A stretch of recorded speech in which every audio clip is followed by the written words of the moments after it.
we've seen the breadth of how eggs can be used, and I really thought it would be fun to focus in on making ramen today because it's that magical kind of 6-minute egg that really makes ramen, in my mind, so special. So I'm gonna make a ramen that is easy to produce at home. It is using just boxed broth, a little bit of miso, and then we're gonna dress everything up with some fried chicken and those beautiful eggs. So I'm gonna start off first by getting my chicken thighs ready. I just have 4 chicken thighs. I'm gonna pound them out and make them nice and thin between 2 pieces of wax paper, and then I'm going to bread them in panko so they're nice and crunchy. I'm going to take my eggs, just break them into this pie plate.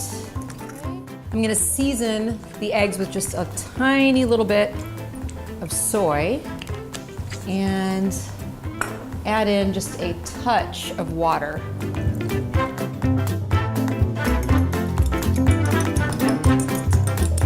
Just like any other fried chicken, you're going to take the chicken thigh, dip it in, make sure you press down so all the panko adheres, shake off the excess, and repeat with your remaining chicken thighs. All right, I'm gonna head over to the stove.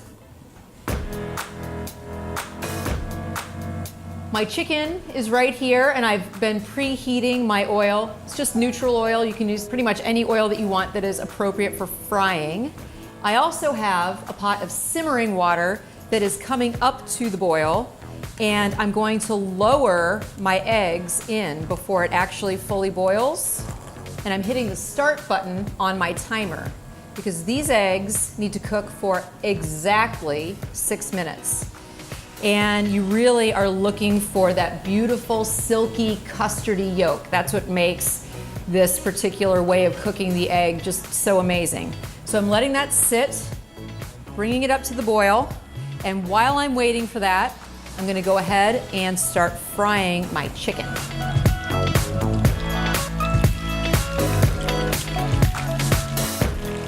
Five, 4, 3, 2, 1. Taking these guys out, I'm gonna put them directly into an ice bath, which is just a bowl full of ice water. It will stop the cooking, and we're gonna have perfect eggs.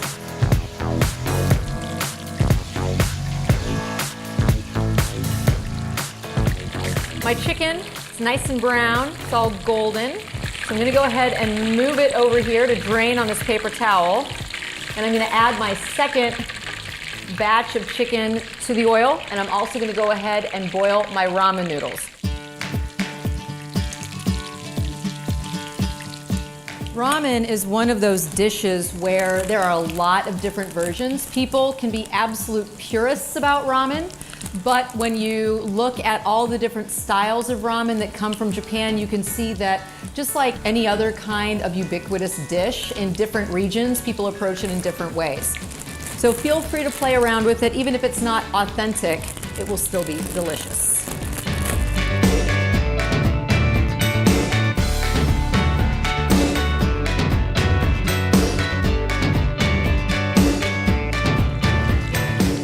All right, I think we're there.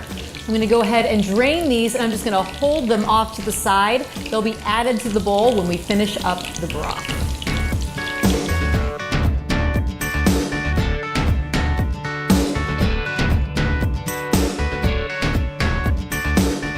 I have on the stove just a few cups of chicken broth, and I'm going to add in some of these other ingredients. I have a little bit of sugar. You just want a teaspoon or so. And if you're looking for the recipes, they're all at feastmagazine.com. There's a Feast TV section on the website, and all of the recipes from the series are there. Now a little bit of soy sauce, about 2 tablespoons or so. This is sake. We're gonna add a good dose.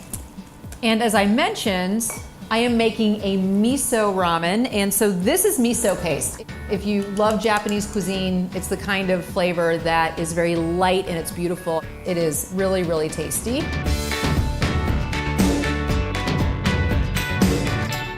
Okay, this is ready. I'm gonna go ahead and assemble my ramen.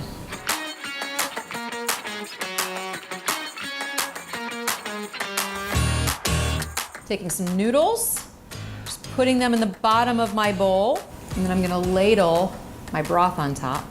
Chop up a couple of these green onions, just a few bean sprouts, enoki mushrooms. I love these mushrooms, they're like little fairy mushrooms.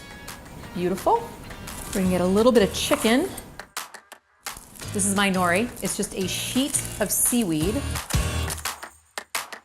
Now, the egg. You just quickly cut it.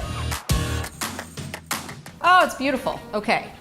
Now, we just put a little bit of chili oil on. There you have it. Homemade ramen. Quick and easy, and also very good for you. So I am going to pair my ramen with a Vidal Blanc from Baltimore Bend.